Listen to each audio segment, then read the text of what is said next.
Hi, I'm Reid, editor of Design and Lighting magazine, and I am here with Ulrike Brandi from Germany. Welcome. Thank you, Randy. Well, I'm very happy that you're sitting down with me and with our audience. Tell us a little bit about the book that you have just published.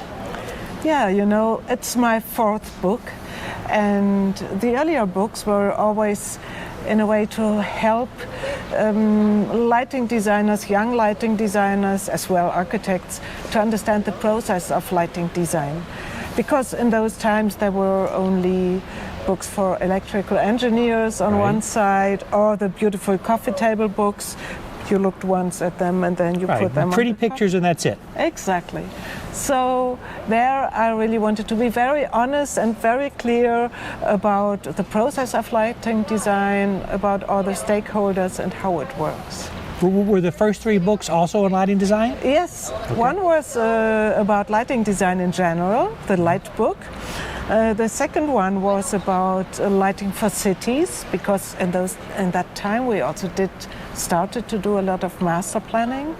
And the other one was about daylight. This is really one of my most important themes in lighting design. And then the fourth book, what's the title? The title is Light, Nature, Architecture.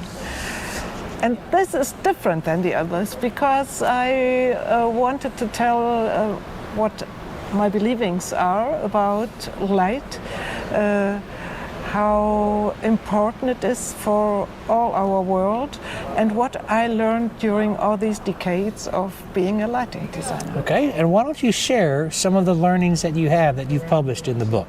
Yeah. You know, for me, light was always something that excites me, and I always thought the more I learn about it, the more I know I don't know enough. So same with me, by the way.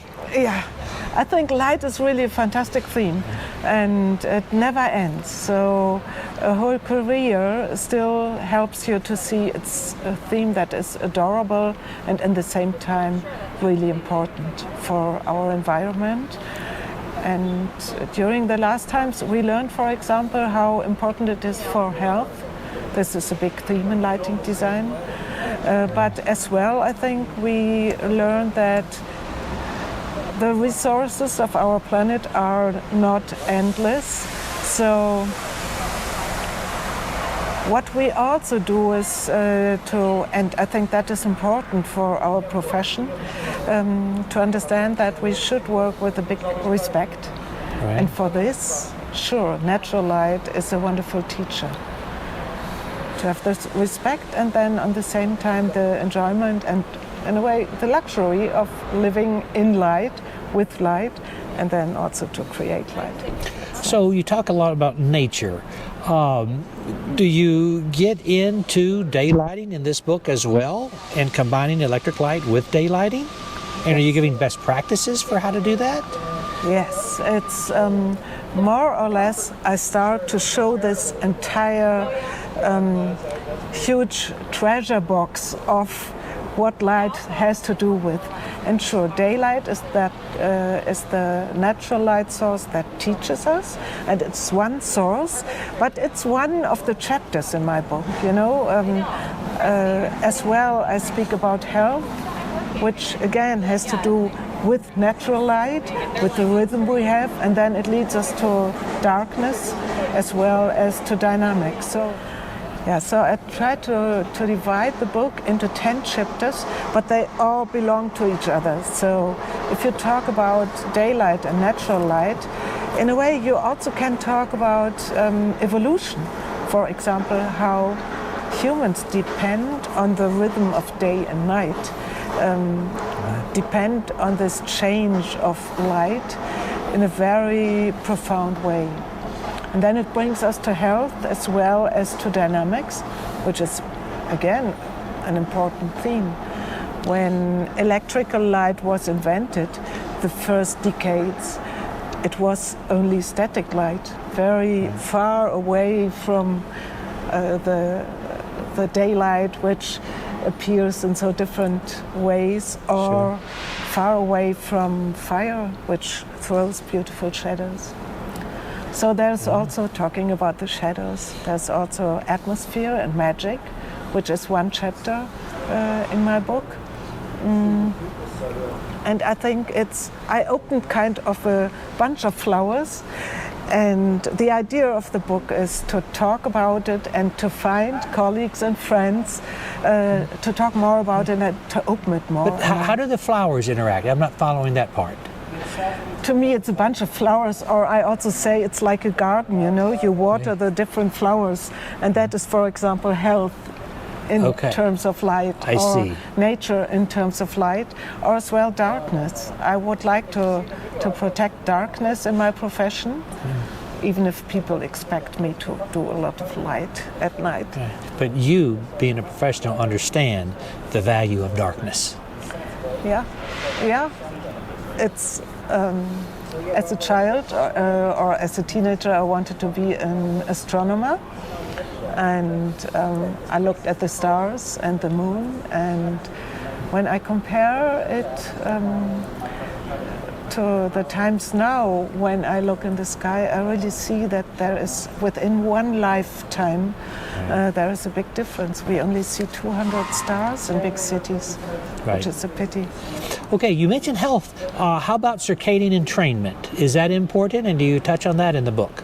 Yes, sure. I think we are very happy about all these findings that researchers found out how important the impulse of and the effect of natural light is on us humans. And sure, we can deal with it in a different way. One solution might be to produce more artificial light within buildings, but another thing is we also should get more daylight into buildings to be healthy. As we learned, we spend 90% of our time inside of buildings. And that's why I wanted to have this interview outside, because we have the opportunity. Why not? We do something for our health. Right, exactly. Well, you're talking about nature. How important are natural materials in lighting? They really are. And this is where, again, exploring materials, how they react on light or how they play together is wonderful. You know, I took photos of flower blossoms when they are backlit, how beautiful you see all this little design nature made in it. And looking as well as as we have to think not mainly about energy efficiency when a light source is used. I think the most important is as well to look at the entire lifetime and to see that the materials we use we should be able to put them back into a circle. So natural materials as paper, as wood, or as well as you know, I think a lot about mycelium, to use that as well for what? Mycelium. Mycelium, I don't know how to pronounce. You know, it's like mushrooms. Mycelium grows very fast, and you can use it sometimes like wood. So that could be a beautiful material for light fixtures as well. Okay, so the book, you're German. The book is in German and English, yes. I assume? Yes. And is it print or digital? Both. You can get both, yeah. Okay, and we can get it on Amazon? Yes, sure. Okay. On Amazon and in every bookshop you like. Okay. You can get it easily. Also, how I made the book is a special way. You know, I told you about the 10 chapters I made, but each chapter has the same structure. So it starts with a photo of a natural light situation, and then it shows an artificial light situation that we designed. So the inspiration quite often comes from this natural situation. And then I also try to show that we have only several physical principles how light works. It's reflection, it's transmission, or the kind of, now I don't find the word, when the light is bent and you get the rainbow. Refraction? The refraction. So we have some physical phenomena in optics, which is reflection, refraction, as well as transmission. And with all these it's like a toolbox, these physical rules or principles.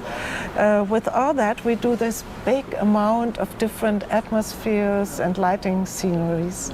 So I try to show that in the book. With simple rules, we can do so very different and various things. Okay, so as we wrap up here, tell our audience the name of the book one more time. It's Light, Nature, Architecture. Okay, very good. Well, I look forward to reading it. Thank you so much, Randy. All right, thank you.